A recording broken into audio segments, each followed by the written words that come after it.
You know how it is when you've done something 1,000 times. You stop thinking about all the ways it could go wrong. That's human nature, and if you've spent any time working with your hands, whether it's wiring a house, rebuilding an engine, or just fixing whatever broke around the place this week, you know exactly what I'm talking about. You get comfortable, maybe a little too comfortable.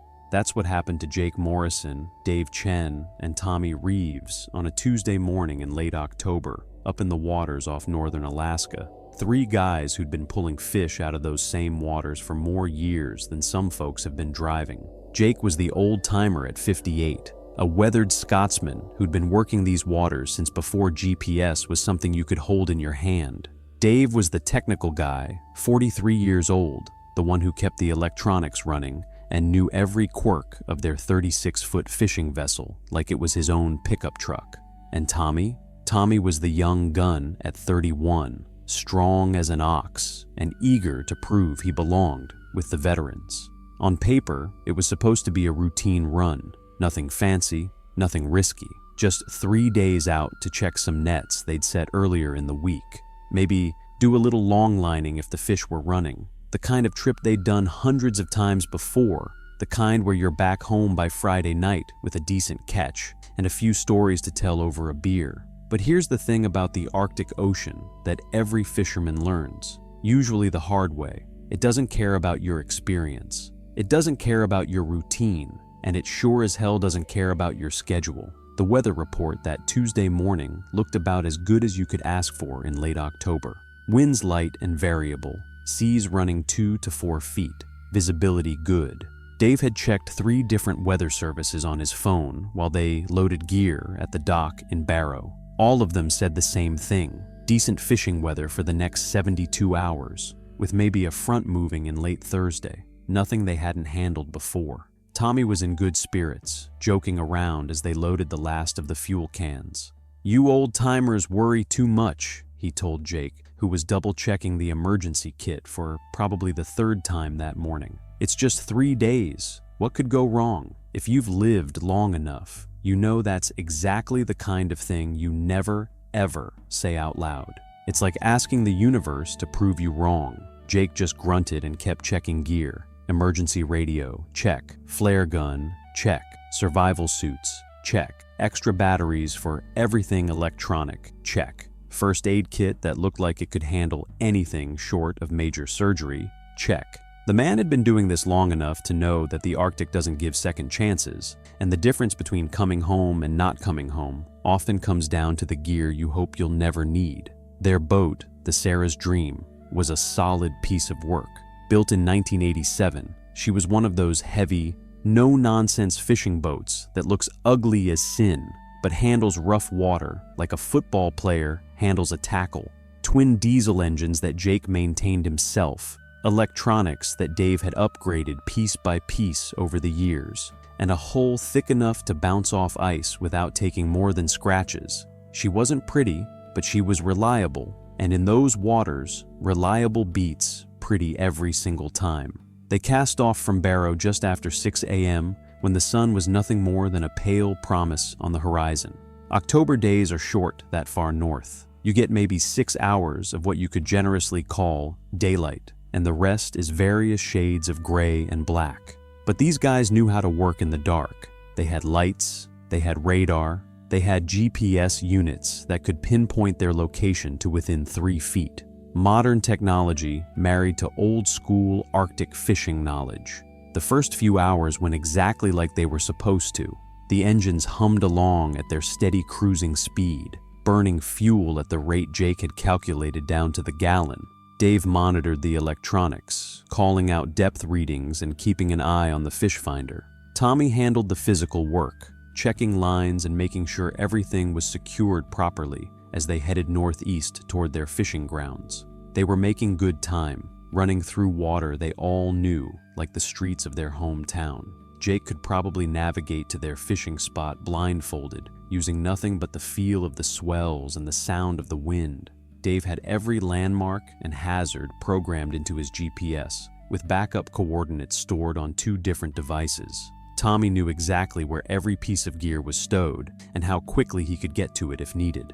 By noon, they were about 40 miles northeast of Barrow, running along the edge of the pack ice in water that was deep enough to be safe, but shallow enough for good fishing. The visibility was holding up, the wind was staying light, and even the temperature wasn't too brutal, maybe 20 degrees with the wind chill, cold enough to remind you where you were, but not so cold that you couldn't work. That's when the first sign of trouble showed up, and like most first signs of trouble, it seemed like no big deal at the time. Dave was down in the cabin, checking something on the navigation system, when he noticed the port engine's temperature gauge climbing higher than it should.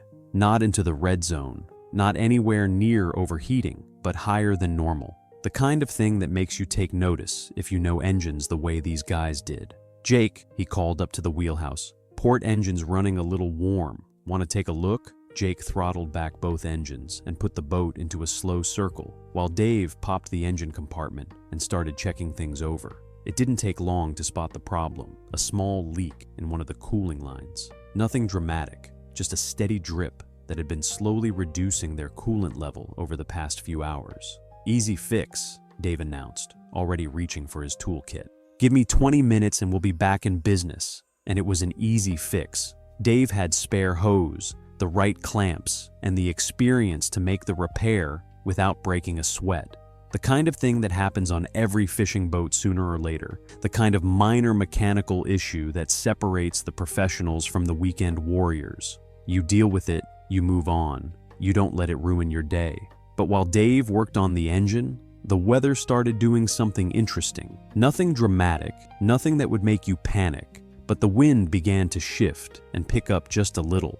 The swells started getting a bit longer, a bit more pronounced. The kind of change that you feel in your bones before you see it on any instrument. Jake stood in the wheelhouse, watching the horizon and feeling the boat's motion change underneath him. 40 years on the water teaches you to read signs that most people never even notice. The way the swells were building told him that somewhere out there, probably 100 miles or more to the northwest, a storm was organizing itself. Nothing that would reach them anytime soon, but something worth keeping an eye on. Tommy noticed it too, in his own way. "Getting a little more lively out here," he commented, bracing himself against the cabin as the boat rolled through a larger swell than they'd been seeing.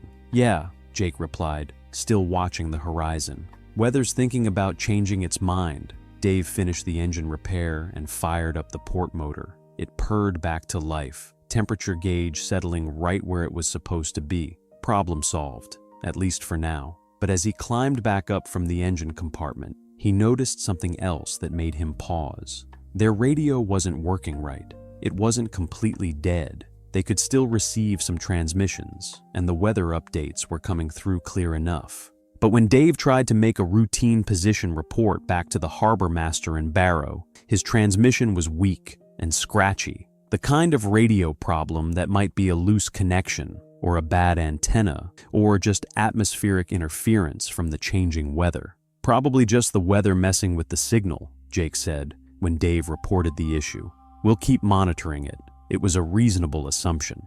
Radio problems aren't uncommon in the Arctic, especially when the weather's changing. Solar activity, atmospheric conditions, even the aurora can mess with radio signals in ways that would surprise you. Most of the time, the problem clears up on its own, or you find a frequency that works better, or you just live with scratchy communications for a day or two. But as they got the boat back up to cruising speed and continued toward their fishing grounds, a few more small things started adding up. Things that individually meant nothing, but together started painting a picture that none of them liked very much. The wind continued to build, shifting more toward the northwest and bringing with it a different smell, the sharp, metallic scent that comes before serious weather in the Arctic.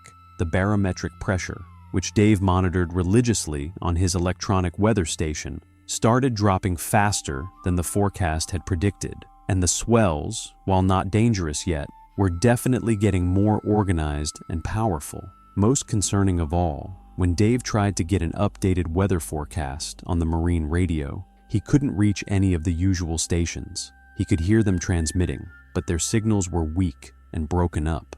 Either their radio was getting worse, or atmospheric conditions were deteriorating, or both. Jake made the decision that probably saved their lives. Even though it didn't feel like a life or death moment at the time, he decided to head for their fishing grounds as quickly as possible, get their work done fast, and then start the trip home early. No lingering around to see if the fish were running better somewhere else. No taking chances with marginal weather. "We'll get in there, pull our nets, and get back," he announced. "I don't like the way this weather's shaping up." It was the kind of decision that comes from experience. The knowledge that in the Arctic, it's always better to be cautious and miss out on some fish than to be aggressive and get caught in something you can't handle. Dave and Tommy both agreed without hesitation. They'd all rather be sitting in a warm bar Thursday night telling stories about the fish that got away than explaining to the Coast Guard why they'd stayed out in deteriorating conditions. By 3 p.m., they reached their fishing grounds. The nets were right where they'd left them, marked with GPS coordinates and floating buoys that showed up clearly on their fish finder. Everything looked good from a distance. The nets appeared to have fish in them, and there were no obvious problems with the rigging. But as they got closer, they realized they had a bigger issue than anyone had anticipated. The nets were heavier than they should have been, not just fish heavy, but ice heavy. The dropping temperature and spray from the increasingly rough seas had created a coating of ice on everything. The nets, the buoys, the lines, everything. It wasn't a thick coating yet, but it was enough to add hundreds of pounds of dead weight to gear that was already challenging to handle in good conditions.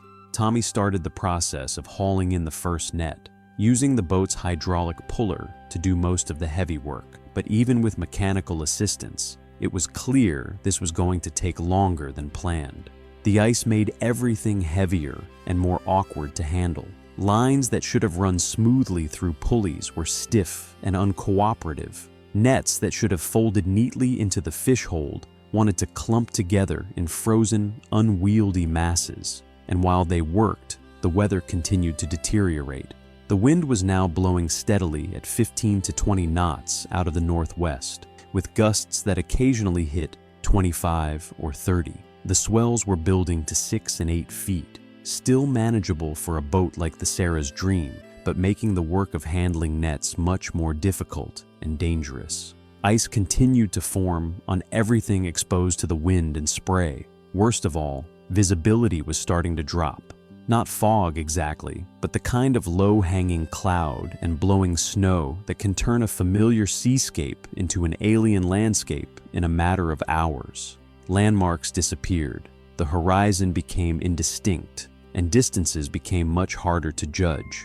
Jake kept glancing at his watch and at the weather instruments. They'd been working on the nets for 2 hours, and they still had at least another hour of work ahead of them. The temperature was dropping, the wind was building, and daylight, what little they had, was starting to fade. It was decision time again. They could abandon the nets and head for home immediately, taking the financial loss, but getting out while conditions were still manageable. Or they could push through, finish the job, and hope that the weather didn't get worse faster than they could work. Jake was leaning toward cutting their losses and heading home. But Dave pointed out something that changed the equation. Their radio problems were getting worse, not better. They were now barely able to receive transmissions, and their outbound signals weren't getting through at all. If they ran into trouble on the way home, they might not be able to call for help. At least out here, if something goes wrong, search and rescue knows roughly where to look for us, Dave argued. If we break down somewhere between here and Barrow with no radio, we could be anywhere along 40 miles of coastline. It was a good point, the kind of tactical thinking that comes from years of working in dangerous conditions. Sometimes the smart move isn't the obvious move. Sometimes staying put and dealing with known problems is better than moving and creating unknown problems. Tommy cast the deciding vote. Let's finish the job. We came out here to work, and I'd rather not lose a whole week's worth of nets if we don't have to. So they kept working, racing against weather that was clearly winning the race. By 6 p.m., they had most of their gear aboard, but the conditions were now officially rough. The wind was gusting to 35 knots. The swells were running 8 to 10 feet, and ice was accumulating on everything faster than they could knock it off. The temperature had dropped to 10 degrees, and with the wind chill, it felt like 20 below. Jake was getting ready to fire up the engines and head for home when Dave made a discovery that changed everything. The port engine, the same one he'd repaired that morning, wasn't starting. He tried it 3 times, following all the proper procedures, checking all the obvious things. The engine turned over fine. It had fuel, it had spark, but it just wouldn't catch and run. And without both engines, the Sarah's dream wasn't going anywhere in these conditions. Probably just the cold, Dave said, but his voice carried a note of uncertainty that hadn't been there before. Give me a few minutes to warm things up and check the fuel lines. But as he worked on the engine, with Jake holding a flashlight and Tommy keeping watch for ice and other hazards, they all realized that their situation had just shifted from challenging to potentially serious. They were 40 miles from shore in deteriorating weather, with one engine down and a radio that might or might not work when they needed it. The wind was still building, ice was still forming, and full darkness was only an hour away. What had started as a routine fishing trip was about to become something very different, something that would test everything these 3 men thought they knew about survival, about friendship, and about their ability to make life or death decisions when the margin for error had shrunk to 0. Jake looked at the ice forming on the wheelhouse windows, felt the boat rolling heavily in the building seas, and realized they were about to find out what they were really made of. The easy part of their trip was over. The real test was just beginning. You know that moment when you're working on something mechanical? Maybe it's your car, maybe it's the furnace in the basement, and you realize that what looked like a simple problem is actually connected to 3 other problems you didn't know you had? That sick feeling in your stomach when you understand that this isn't going to be a 20-minute fix with a couple of common tools? That's exactly where Dave Chen found himself at 6:15 p.m., 40 miles from shore, with the Arctic wind howling at 35 knots and ice forming faster than they could scrape it off. The port engine wasn't just cold. It wasn't just being stubborn. It was genuinely, completely dead. Dave had been working with diesel engines for 20 years, and he knew the difference between an engine that needed coaxing and an engine that had given up the ghost. This one had given up. The fuel system was getting fuel, the electrical system was getting power, but somewhere in the complicated dance between compression and combustion, something critical had failed. Could be the fuel injectors, he told Jake, his breath forming clouds in the frigid air as he worked. Could be the fuel pump. Hell, could be something froze up in the fuel lines despite the additives. Jake nodded grimly. He'd seen engines fail before, usually at the worst possible moment. It was one of those laws of mechanical devices that they always quit when you need them most, like a snowblower dying in the middle of a blizzard or a generator failing during a power outage. But this wasn't a snowblower or a generator. This was half their propulsion system, in water that was getting rougher by the hour, with weather that was making it clear it had no intention of improving anytime soon. Tommy was up on deck, chipping ice off the railings with a hammer and trying to keep the worst of the accumulation under control. It was a losing battle. For every pound of ice he knocked off, 2 more pounds formed somewhere else. The boat was getting heavier and more top-heavy with each passing hour, which meant she was becoming less stable in the increasing seas. "How long can we run on one engine?" Tommy called down to Jake. It was a good question, and the answer wasn't encouraging. The Sarah's dream could move on one engine, but not well, and not in conditions like this. With 10-foot seas and 30-knot winds, trying to make headway toward shore on a single engine would be like trying to drive a loaded pickup truck up a mountain in 2nd gear. Possible, maybe, but dangerous and uncertain. Worse, running one engine at full power for hours on end was a good way to burn out the remaining engine. And if that happened, they wouldn't be going anywhere under their own power. Jake did the math in his head, the kind of calculations you learn to do automatically when your life depends on understanding your limitations. 40 miles to shore, 8 knots maximum speed on one engine in these conditions, and that was being optimistic. 5 hours minimum, maybe 6 or 7, assuming nothing else went wrong. That would put them back at Barrow around midnight, in full darkness, in weather that would probably be worse by then, not better. running a single engine at maximum output the whole way, with ice building up on everything and visibility that was already marginal. It was doable, but just barely, and only if nothing else broke. We need to try the radio again, Jake decided. If we're going to make this run on one engine, I want someone to know where we are and what we're dealing with. Dave climbed up from the engine compartment, wiping greasy hands on a rag that was already stiff with cold. He tried the radio, cycling through all the emergency frequencies, adjusting the antenna, even tapping on the microphone in case there was a loose connection. Nothing. They could still hear faint transmissions from other boats and from shore stations. But their outbound signal was either too weak to reach anyone or completely dead. It was like trying to have a conversation through a concrete wall. They could hear the world, but the world couldn't hear them. Could be the antenna, Dave said. All this ice might be affecting the signal, or could be the transmitter itself. Without proper test equipment, I can't really diagnose it properly. The radio failure wasn't necessarily catastrophic by itself. Boats operated without radios for thousands of years before electronics were invented. But combined with the engine problem and the deteriorating weather, it meant they were now dealing with multiple system failures in conditions that were rapidly becoming dangerous. Jake made another command decision, the kind that separates experienced operators from those who panic when things go wrong. Instead of immediately trying to limp home on one engine, he decided to take stock of their situation properly, get everything organized, make sure they understood exactly what they were dealing with, and then make a plan based on facts rather than fear.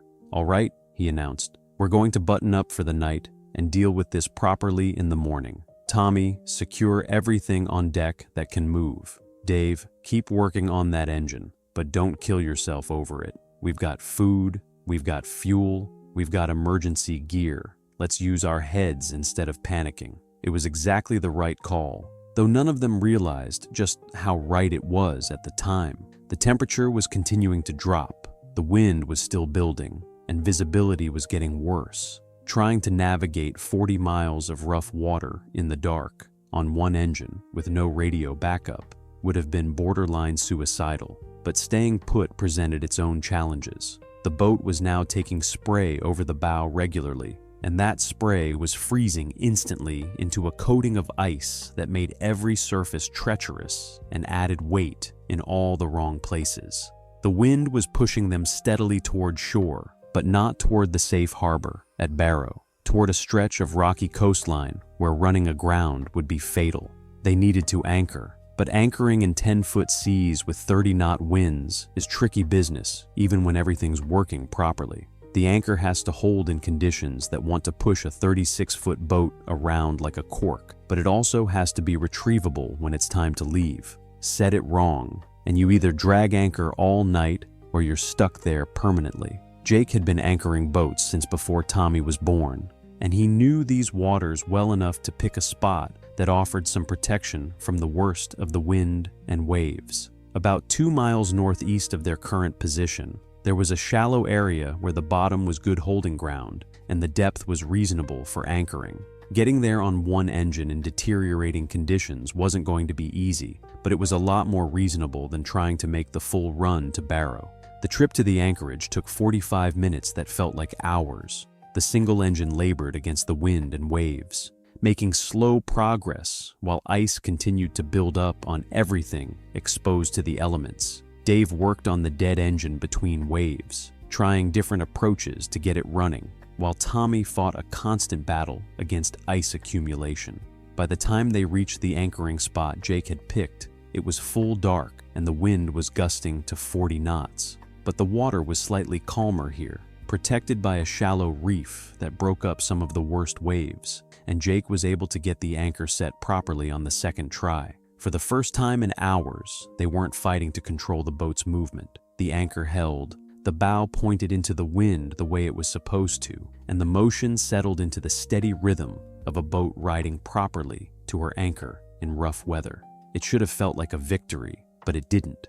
Because now, sitting in the cabin with the engine shut down to conserve fuel, listening to the wind howl outside and feeling the boat pitch and roll in the seas, they had time to really understand their situation. they were stuck 40 miles from shore in weather that was still getting worse, with one engine dead and a radio that wouldn't transmit. The ice building up on the boat was making her top-heavy and unstable. The temperature was dropping towards zero, with wind chills that could kill an unprotected person in minutes. Most importantly, nobody knew exactly where they were. Dave had filed a rough float plan before they left Barrow, but it was deliberately vague, the kind of plan that says, "We'll be fishing northeast of town for 3 days," rather than giving specific coordinates. That was standard practice for commercial fishermen who didn't want to advertise their fishing spots to competitors. But it meant that if search and rescue had to look for them, they'd be searching hundreds of square miles of Arctic Ocean. Without a working radio to update their position or call for help, they could be missing for days before anyone even realized they were in trouble. And by then, in these conditions, it might be too late.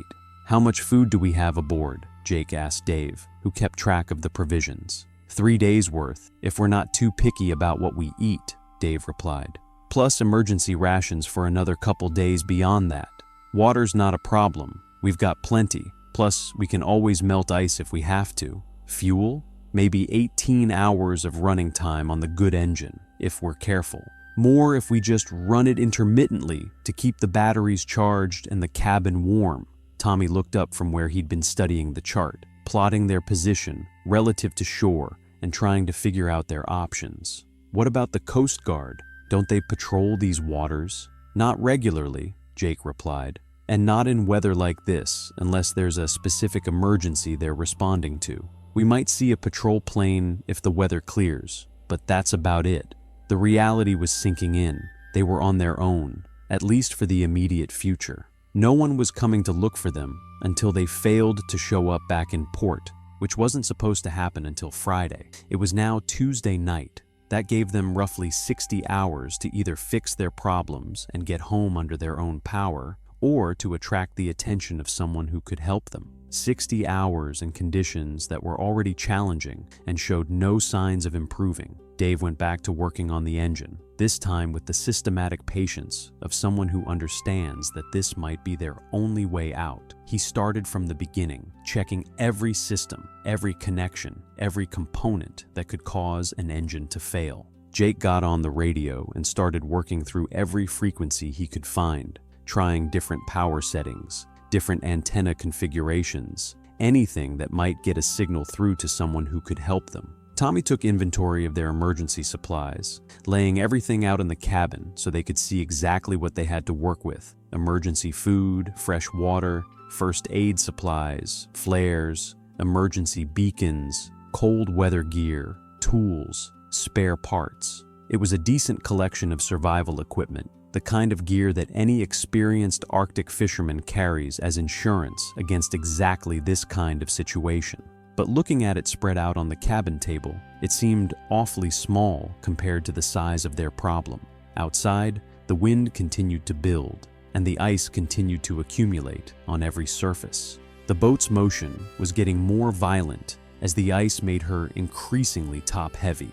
Every hour they stayed in these conditions, their situation got a little bit worse, but there was nothing to do except deal with the problems they could control and hope that morning would bring better weather, a working engine, or at least a radio signal that could reach the outside world. As midnight approached, they took turns keeping watch. Someone needed to monitor the anchor, watch for other boats, and make sure the ice buildup didn't get completely out of control. The rest tried to get some sleep, though real sleep was almost impossible with the boat pitching and rolling in the seas and the constant noise of wind and waves. Jake took the first watch, sitting in the wheelhouse with a cup of coffee that was still warm, watching the anchor light and listening to the storm. He'd been in rough weather before, but never quite like this, never with so many things going wrong at once. As an experienced mariner, he knew that their situation was serious, but not yet desperate. They had food, water, shelter, and emergency equipment. The boat was sound, the anchor was holding, and they were in no immediate danger of sinking or running aground. But he also knew that their margin for error was shrinking rapidly. Every hour they spent dealing with ice accumulation was an hour of energy they wouldn't have later. Every hour the dead engine stayed dead was an hour closer to having to make the run home on one engine in even worse conditions. Most concerning of all, the weather forecast they'd heard earlier in the day was clearly wrong. Instead of the front moving through by Thursday, it was intensifying right on top of them and showed no signs of moving on anytime soon. At 2 a.m., Dave took over the watch, and Jake tried to get some rest on one of the narrow bunks in the forward cabin. But sleep was elusive. The boat's motion was too violent, the noise too constant, and the knowledge that they were in serious trouble too immediate. Instead, he lay there, thinking through their options, running scenarios in his head, trying to anticipate what might go wrong next and how they could deal with it. By morning, one way or another, they were going to have to make some hard decisions about what to do next. And those decisions would determine whether this was just a story they'd tell for years to come, or whether it was something much more serious than that. Outside, the Arctic night was at its deepest and coldest, and the storm showed no signs of mercy. Dawn in the Arctic in late October isn't really dawn the way most people think of it. It's more like a gradual shift from black to dark gray, a slow lightening that happens over a couple of hours and never quite gets to what you'd call daylight. But when that first hint of gray showed up on the horizon Wednesday morning, Jake Morrison was already awake, had been awake for most of the night, listening to the wind and feeling the boat's motion beneath him. The storm hadn't quit. If anything, it had gotten worse. Jake climbed up to the wheelhouse, moving carefully on surfaces that were slick with ice, and took a look at what they were dealing with in the pale morning light. What he saw made his stomach drop. Ice everywhere. The entire boat was encased in a coating of ice that was now 3 to 4 inches thick in places. The railings looked like crystal sculptures. The cabin windows were frosted over so completely that you couldn't see through them. Even the anchor line was coated with ice, making it stiff and unwieldy. But the ice wasn't the worst part. The worst part was that the boat was sitting lower in the water than she should have been. All that ice weight, probably 2,000 pounds of it, maybe more, was pushing the Sarah's Dream down toward her waterline. And in seas that were still running 8 to 10 feet, that meant they were taking water over the bow with every big wave. Water that was freezing instantly and adding even more ice to the already dangerous accumulation. Jesus Christ, Tommy muttered, joining Jake in the wheelhouse and seeing the situation for the first time. We look like a floating iceberg. Dave came up from below, where he'd spent most of the night working on the dead engine by flashlight. His hands were black with grease and diesel fuel, and his expression told the story before he even spoke. The engine's not just broken, he announced. The blocks cracked. Probably happened when the coolant leaked out yesterday and the engine overheated. I can patch it temporarily, maybe get a few hours of running time out of it, but that's about all. Jake absorbed this information without changing expression. In 40 years of commercial fishing, he'd learned that panicking about bad news never made it better. You dealt with the facts you had, not the facts you wished you had. How many hours, realistically, he asked. Maybe 2, maybe 3, if I can rig something clever. But we'd be pushing our luck, and if the patch fails while we're running, we could seize the whole engine permanently. 2 to 3 hours of running time on the damaged engine, plus maybe 15 hours left on the good engine. In perfect conditions, that might be enough to get them home. But these weren't perfect conditions, and they were getting worse by the hour. The math was simple and unforgiving. They were still 40 miles from shore. Even if they could make 6 knots average speed, which was optimistic with ice loading the boat and seas this rough, they needed at least 7 hours of running time. They had maybe 18 hours total if everything went perfectly, but probably closer to 12 or 15 hours in reality. That left them with a narrow margin for error, and they'd already used up most of their error budget. Tommy was working his way around the boat with a hammer and a chisel, trying to knock off the worst of the ice accumulation. It was dangerous work. The deck was slippery, the boat was rolling heavily, and falling overboard in these conditions would be a death sentence in minutes. But it was necessary work. Every pound of ice they could remove was a pound less weight, making the boat unstable. We need to be systematic about this, Jake announced, his voice carrying the authority of someone taking charge of a bad situation. We're going to treat this like the emergency it is, and we're going to do everything by the book.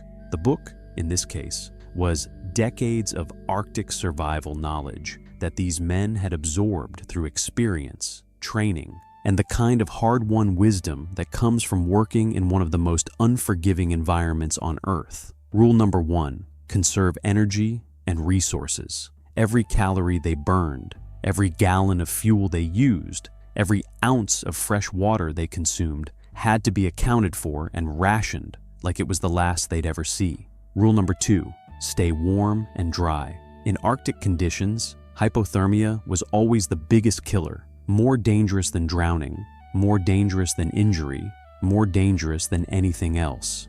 Once your core body temperature started dropping, your judgment went to hell, your coordination failed, and you made the kinds of mistakes that killed people.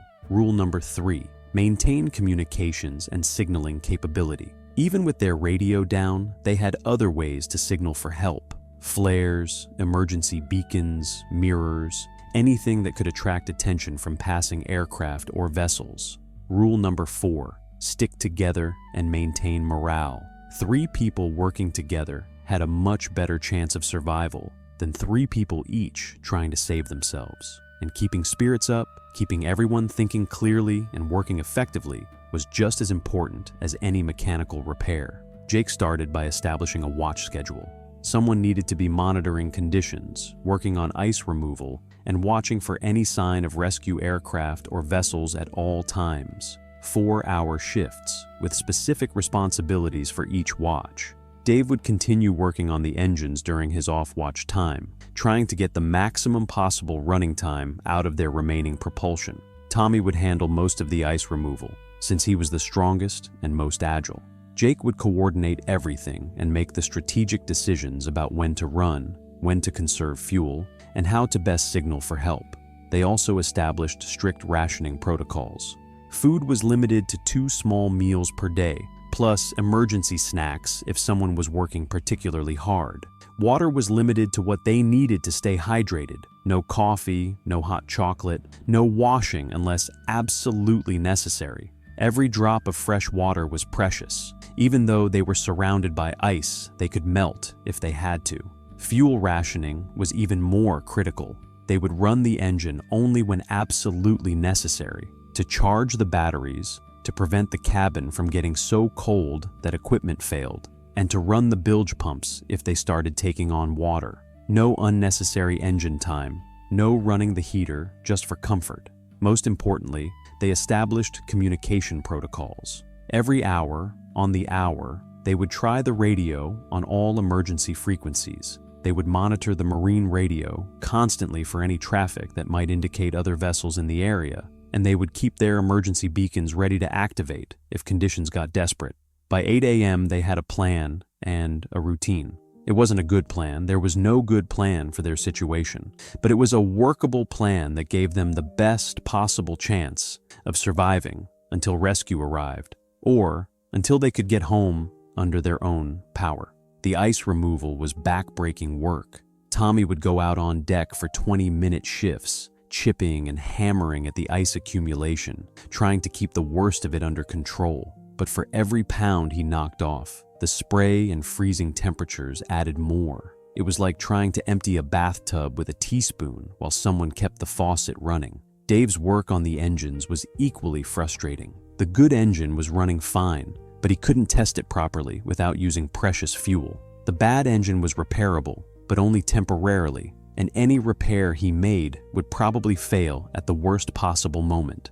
Jake's job was the hardest of all, in some ways. He had to make decisions with incomplete information, balance competing priorities, and keep everyone's spirits up while privately calculating their odds of survival. Those odds weren't good, and they were getting worse by the hour. The weather showed no signs of improving. If anything, the wind was building toward 45 knots, and the seas were now running 12 feet or more.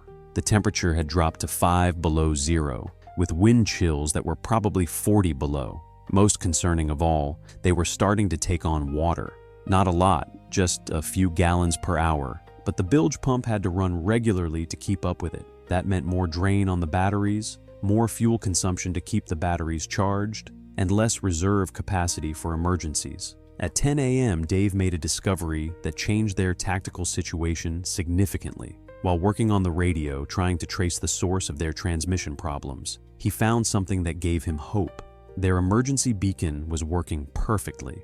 Emergency position indicating radio beacons, or EPIRBs, are designed to be the last line of defense when everything else fails. When activated, they send out a powerful distress signal that can be picked up by satellites and relayed to rescue coordination centers anywhere in the world. The signal includes GPS coordinates, vessel identification, and an unmistakable distress message. The question was whether to activate it immediately or to hold it in reserve for when their situation became truly desperate. It was a harder decision than it might seem. Once you activate an EPIRB, you're committed to a rescue attempt. The Coast Guard will launch aircraft and vessels regardless of weather conditions, risking the lives of rescue personnel to reach you. If you activate it too early, when you might still be able to solve your problems on your own, you're putting other people in danger unnecessarily. But if you wait too long, rescue might arrive too late to do any good.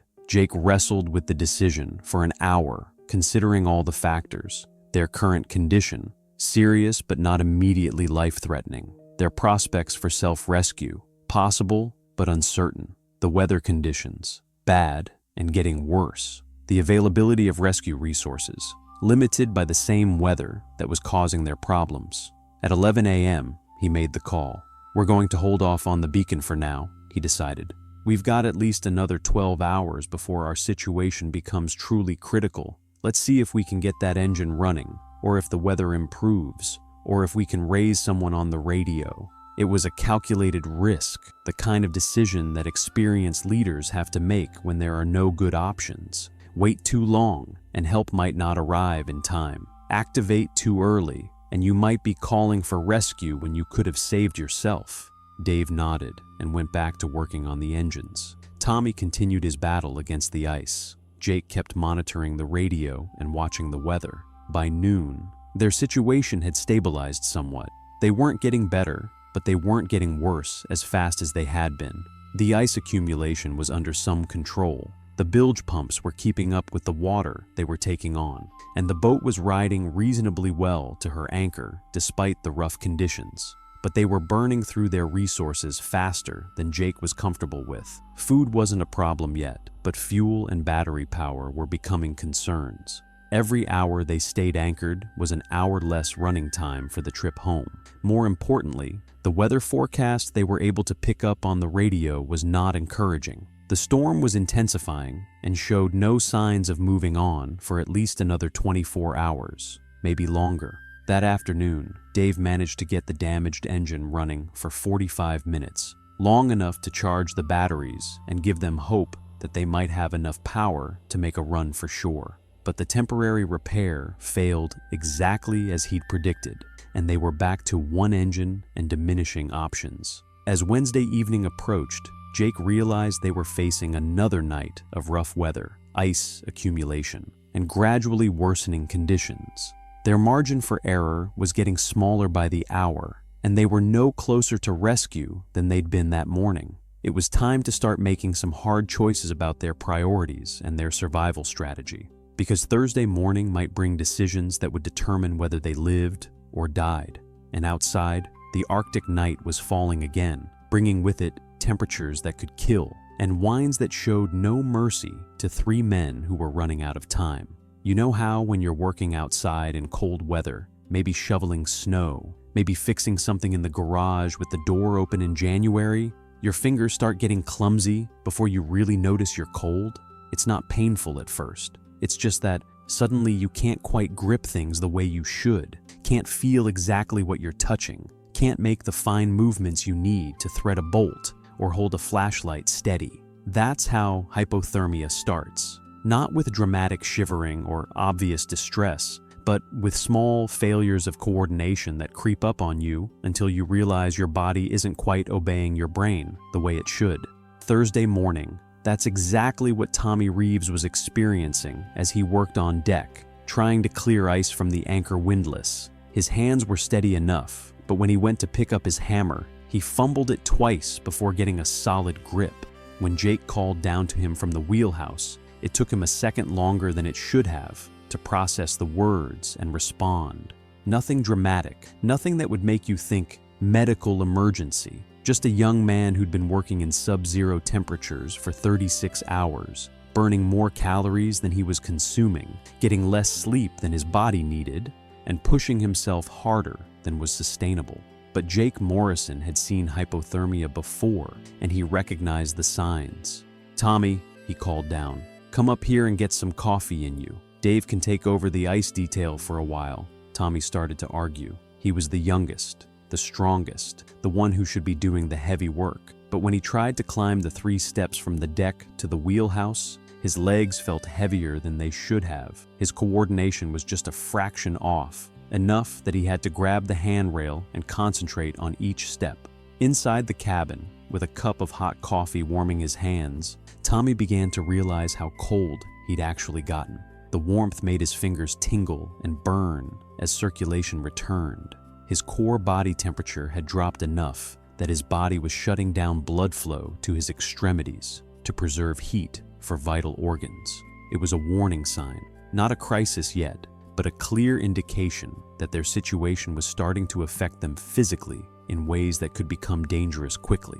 Jake had been watching all 3 of them for signs of hypothermia, but he'd been watching himself too. At 58, he knew his body didn't handle extreme cold as well as it had 20 years ago. His joints were stiffer, his reactions a little slower, his ability to generate and conserve body heat not what it used to be. More concerning, he was having trouble staying focused on complex problems for extended periods, making the dozens of small decisions that kept them alive: when to run the engine, how much fuel to use, whether to try the radio again, required clear thinking and good judgment. If hypothermia started affecting his mental capacity, all 3 of them would be in serious trouble. Dave was showing the strain differently. As the technical member of the team, he was under constant pressure to find mechanical solutions to their problems. But working with tools and electronics in extreme cold was taking its toll. His hands were getting clumsy, making it hard to handle small parts and delicate adjustments. Twice that morning, he'd dropped screws or washers that were critical to engine repairs and spent precious time and energy retrieving them. By 9 a.m. Thursday, Jake realized they were facing a new kind of crisis. Not just mechanical failure or bad weather, but the gradual breakdown of their own physical and mental capabilities under extreme stress. The cold was winning, not dramatically, not obviously, but steadily and remorselessly. They'd been burning roughly 4,000 calories per day each. The combination of physical work, cold exposure, and stress was consuming energy faster than their bodies could process food. But they were only eating about 2,000 calories per day, trying to stretch their food supplies. That meant their bodies were starting to burn muscle mass and stored fat for fuel, which meant they were getting weaker, less able to generate body heat, less able to do the physical work that was keeping them alive. The math was simple and brutal. Every day they stayed in these conditions, they got weaker. Every day they got weaker, their chances of survival decreased. Jake called a council of war in the main cabin. All 3 men, honest assessment of their situation, no sugarcoating the facts. "We're not getting rescued," he began bluntly. "It's been 40 hours since our radio went dead. If search and rescue was looking for us, we'd have seen aircraft by now, heard something on the marine radio, got some indication that help was coming." Dave nodded grimly. "The weather's been too rough for small aircraft, and Coast Guard cutters are probably dealing with other emergencies closer to shore. So we're on our own," Tommy said. "How long can we hold out?"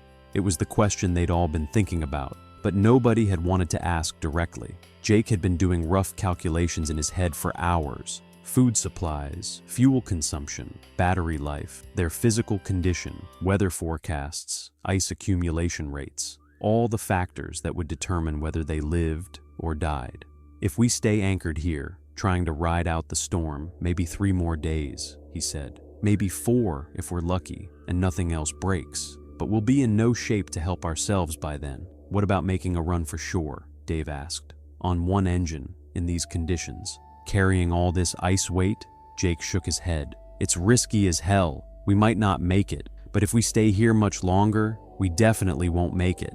Tommy looked up from the chart he'd been studying. What if we don't try to make Barrow? What if we just aim for the nearest shore and beach the boat? It was a desperate option, but not necessarily a stupid one. The nearest shoreline was only about 15 miles away, compared to 40 miles back to Barrow.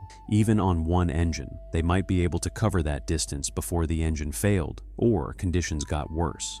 The problem was that the nearest shore wasn't a safe harbor with rescue facilities. It was a stretch of rocky coastline with no shelter, no buildings, no people.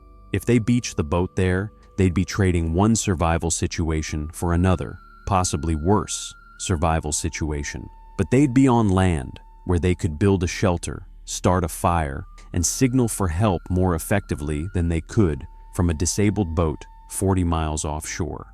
Let's think through that option, Jake said. What would we need to do to give ourselves the best chance? The planning took 2 hours. They had to consider tides, wind direction, beach conditions, emergency supplies they could carry, signaling equipment, shelter materials. It was like planning a military operation with contingencies and backup plans and careful attention to every detail that might matter.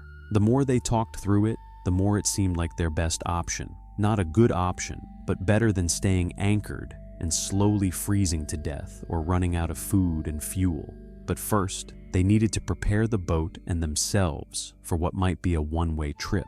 Dave spent the afternoon extracting every piece of useful equipment and supplies from the boat's storage compartments. Emergency food, fresh water, first aid supplies, flares, tools, spare batteries, warm clothing, anything that might help them survive on shore if the boat was lost. Tommy worked on reducing ice accumulation one more time, trying to get the boat as light and maneuverable as possible for their final run.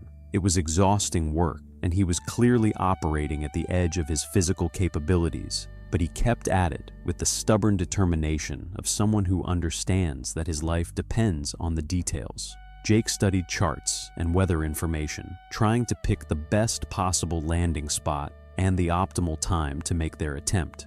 Too early, and they'd be fighting the worst of the storm. Too late, and they might not have enough fuel or engine time to reach shore.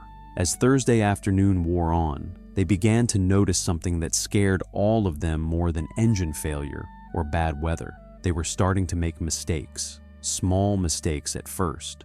Dave misplaced a critical tool and spent 20 minutes looking for it before realizing he'd put it in his pocket. Tommy tried to tie a knot that he'd tied thousands of times before and had to start over twice to get it right. Jake found himself having trouble remembering what he'd done with the spare batteries for the GPS unit. These weren't the kinds of mistakes that tired people make. These were the kinds of mistakes that hypothermic people make when their core body temperature has dropped enough to affect brain function. In survival situations, mistake-making can become a death spiral. One mistake leads to another, which leads to poor decisions, which lead to bigger mistakes, which lead to panic and more poor decisions. Jake recognized what was happening and called another halt to their preparations. "We need to warm up and get some food in us before we do anything else," he announced. "We're all starting to think like frozen people, and frozen people make fatal mistakes." They fired up the engine for 30 minutes, ran the heater at full blast, and made a hot meal using more of their emergency food supplies than they'd planned. It was a calculated risk, burning fuel and food they might need later. But the alternative was continuing to deteriorate mentally and physically to the point where they couldn't execute any plan effectively. The hot food and warm air had an almost immediate effect. All three men felt more alert, more coordinated, more able to think through complex problems. It was a reminder of how close they'd come to making critical errors at exactly the wrong time, but it was also a reminder of how limited their resources were. They'd just used a significant portion of their remaining fuel to restore their mental and physical capabilities. They couldn't afford to do that again. By 6 p.m. Thursday, they'd made their decision. They would wait until first light Friday morning, then make their run for the nearest shore. It would give them maximum daylight to navigate, time for conditions to potentially improve, and the best possible chance of being spotted by rescue aircraft during their approach. If they made it to shore, they'd use their emergency signaling equipment to attract attention and wait for rescue. If the engine failed during the crossing, they'd deploy their life rafts and hope they could paddle or drift to shore before hypothermia or exposure killed them. It wasn't much of a plan, but it was the best plan they could make with the resources and options available to them. That night, as they took turns on watch for what they all knew might be their last night aboard the Sarah's Dream, each man dealt with the prospect of their desperate gamble in his own way. Jake thought about his wife and kids, wondered if he'd made the right decisions, tried to prepare himself mentally for what morning would bring. He'd faced dangerous situations before, but never one where the margin between life and death was this narrow. Dave worked on the engine one more time, trying to squeeze every possible minute of running time out of their remaining propulsion. He knew that when they started their run for shore, there would be no second chances, no opportunity for repairs if something went wrong. Tommy wrote a letter to his parents, just in case. Not a dramatic goodbye, just an explanation of what had happened and what they were planning to do. He sealed it in a waterproof pouch and put it with the emergency supplies they'd prepared to take ashore. Outside, the storm continued to rage, but weather reports suggested it might be weakening slightly by morning. Not clearing, not becoming calm, but perhaps dropping from impossible conditions to merely dangerous ones. It would have to be enough, because by Friday morning they would be out of time, out of options, and almost out of hope. Their survival would come down to one desperate run across 15 miles of Arctic Ocean in a boat that was barely functional, carrying men who were barely functional, betting everything on one last throw of the dice. You know that moment when you're facing a choice that can't be undone? Maybe it's deciding whether to take a new job in another state, or whether to have a risky surgery, or whether to confront someone about something that's been eating at you for years. The kind of decision where you know that once you pull that trigger, there's no going back. And whatever happens next, you're gonna have to live with the consequences. That's exactly where Jake Morrison found himself at 5:30 a.m. on Friday morning, sitting in the wheelhouse of the Sarah's Dream, watching the first hint of gray light creep across the eastern horizon, knowing that in the next 30 minutes, he was going to make a decision that would determine whether 3 men lived or died.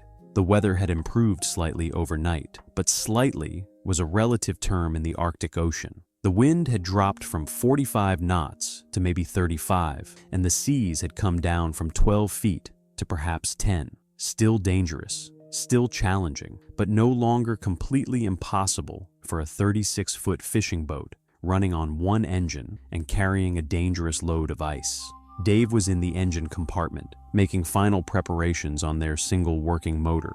He'd managed to coax another hour of running time out of the damaged port engine. Not enough to get them all the way to shore, but enough to give them some backup power if they absolutely needed it.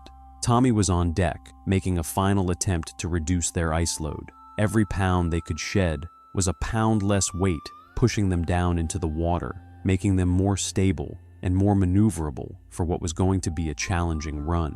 Jake was studying the charts one more time, confirming his navigation plan, double-checking distances and compass headings. 15 miles to the nearest shore. In good conditions, that would be less than 2 hours for a boat like theirs. But these weren't good conditions, and they weren't running on a boat that was functioning normally. Realistically, they were looking at 3 to 4 hours of running time to reach shore, assuming everything went perfectly. They had maybe 5 hours of fuel remaining, if they were careful and lucky. The math worked, but just barely. At 6 a.m., Jake made the call that would define the rest of their lives. "All right," he announced over the boat's intercom system. "We're going to make our run. Dave, fire up the engine. Tommy, get the anchor ready to weigh. We're heading for shore." But as Dave hit the starter button and the engine turned over, nothing happened. The starter motor cranked. The fuel system was primed. All the gauges looked normal, but the engine wouldn't catch and run. For 30 seconds, that felt like 30 minutes. They listened to the starter motor grinding away, using precious battery power, while the engine refused to start. Dave tried different throttle settings, checked fuel lines, adjusted the choke, tried every trick he knew to get the motor running. Nothing. Flooded maybe, Tommy suggested, but his voice carried the kind of uncertainty that comes when you're grasping at straws. Dave tried again, this time with the throttle wide open to clear any excess fuel from the cylinders. The starter motor cranked, slower now as the batteries began to drain, and for a moment it seemed like the engine might catch. Then it did catch, with a cough and a sputter and a cloud of black smoke from the exhaust, settling into the familiar rhythm that meant they still had propulsion. "Son of a bitch," Dave muttered, but he was grinning as he said it. "Thought we were done for there." Jake didn't smile. He'd been in enough tight spots to know that engines that are reluctant to start usually have other problems waiting to surprise you at the worst possible moment. But it was running now, and running was what mattered. Tommy hauled in the anchor, a job made more difficult by the ice coating everything, and the boat's continued motion in the seas. But the anchor came up cleanly, and Jake was able to get the boat turned toward shore and up to cruising speed without any major drama. For the first hour, everything went better than they dared to hope. The engine ran smoothly, maintaining the steady rhythm that meant they were making decent progress toward shore. The boat handled the seas reasonably well, despite her ice loading, rising and falling with the swells without taking excessive water over the bow. The visibility was better than it had been in days, good enough to see landmarks and navigate by sight as well as by compass. Most importantly, they were moving toward safety instead of just sitting in one place, getting weaker and using up their resources. Jake held a steady compass course of 220 degrees, which should take them to a stretch of shoreline that looked promising on the charts. Not a safe harbor, but a beach where they could run the boat aground if necessary and get to dry land. Dave monitored the engine constantly, listening to every sound, watching every gauge, ready to adjust anything that might keep them running for a few more miles. Tommy divided his time between knocking ice off the rigging and watching for any signs of rescue aircraft. With improved visibility and daylight, there was always a chance that a patrol plane or helicopter might spot them and render assistance. By 7:30 a.m., they'd covered about 5 miles of their 15-mile journey. Not fast, but steady progress in the right direction.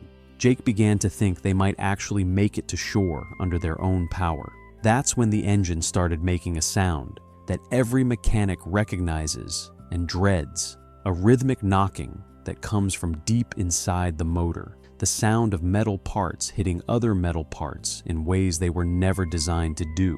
"Bearing knock," Dave announced, his voice flat and professional, despite the implications. "We've got maybe 30 minutes before she seizes up completely. 30 minutes of running time. Maybe 10 more miles of progress if they were lucky. That would still leave them 5 miles from shore in 10-foot seas, with no propulsion and limited options for signaling or attracting help." Jake did quick calculations in his head. They could try to nurse the engine along, reducing power to make it last longer, but that would slow their progress and might not get them much closer to shore before it failed completely. Or they could push the engine at maximum power, covering as much distance as possible before it died, accepting that it would fail sooner, but hoping to get close enough to shore that they could paddle or drift the rest of the way. "What do you think?" Jake asked Dave. "Baby it or push it?" Dave considered for a moment, thinking through the technical aspects of bearing failure and engine seizure. If we baby it, we might get an extra 10 or 15 minutes of running time, but if we push it hard, the bearings might fail catastrophically and lock up the whole engine, including the propeller shaft. Which means we'd have no propulsion at all, and a locked propeller would act like a sea anchor, making it harder to drift toward shore. It was a classic engineering decision. Optimize for maximum distance traveled, or optimize for maximum options after the engine failed. Both approaches had merit, and both carried significant risks. Jake made the call based on 40 years of experience making hard decisions under pressure. "We push it," he decided. "Maximum sustainable power until she quits. We get as close to shore as we can, then deal with whatever happens next." Dave nodded and advanced the throttle to the highest setting he dared use. The engine responded with increased speed and increased knocking. the sound of expensive machinery destroying itself one revolution at a time. For 25 minutes, the engine held together, pushing them steadily toward shore despite the abuse it was taking. They covered another 6 miles, close enough now that they could see the shoreline clearly through binoculars, close enough to make out individual rocks and beach features. Then, at exactly 8:17 a.m., the engine made a sound like a gunshot and seized up completely. The sudden silence was deafening. No engine noise, no vibration through the deck, just the sound of wind and waves, and the boat beginning to lose way as she coasted to a stop. They were now approximately 4 miles from shore, in a disabled boat, with no propulsion and limited ability to influence their drift direction. But they weren't helpless. Jake immediately deployed the sea anchor, a device designed to keep the boat oriented properly in rough seas and slow their drift. It wouldn't stop them from drifting, but it would keep them pointed into the wind and waves, preventing them from rolling over or taking water over the stern. Dave activated their emergency position indicating radio beacon, sending out a distress signal that would be picked up by satellites and relayed to rescue coordination centers. Even if their marine radio wasn't working, the EPIRB would tell the world exactly where they were and that they needed help.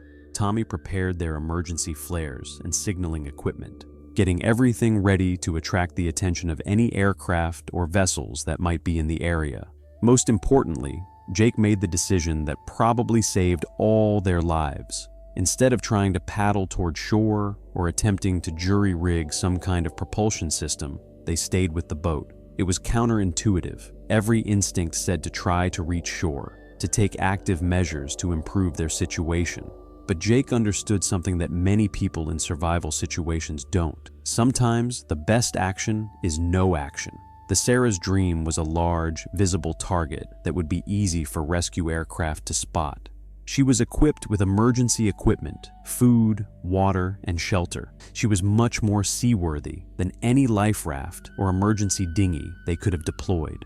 Most importantly, their EPIRB signal would lead rescuers directly to the boat. If they abandoned her to try to reach shore, they'd be much harder to find, much more vulnerable to the elements, and much less likely to survive until help arrived. "We stay with the boat," Jake announced. "We maintain our signaling capability, we conserve our energy, and we wait for rescue." It was the right decision, but it didn't feel like the right decision at the time. Sitting in a disabled boat 4 miles from shore, listening to the wind and feeling the motion of the seas, every instinct said to do something, anything, to try to reach safety under their own power. But Jake had learned, through decades of experience in dangerous situations, that sometimes survival depends more on what you don't do than on what you do. Sometimes the hardest thing is to resist the urge to take action and instead wait for the right opportunity or the right help. As morning turned toward afternoon, they settled into what Jake privately thought of as survival mode, conserving energy, maintaining equipment, staying alert for signs of rescue, and rationing their remaining supplies to last as long as possible. They were no longer fighting to get home under their own power. They were now waiting to be found. But at least they were waiting in the right place, with the right equipment, making the right decisions about how to maximize their chances of being rescued alive. The hardest part of their ordeal was still ahead of them, but they'd made the critical choices that gave them a fighting chance of seeing home again.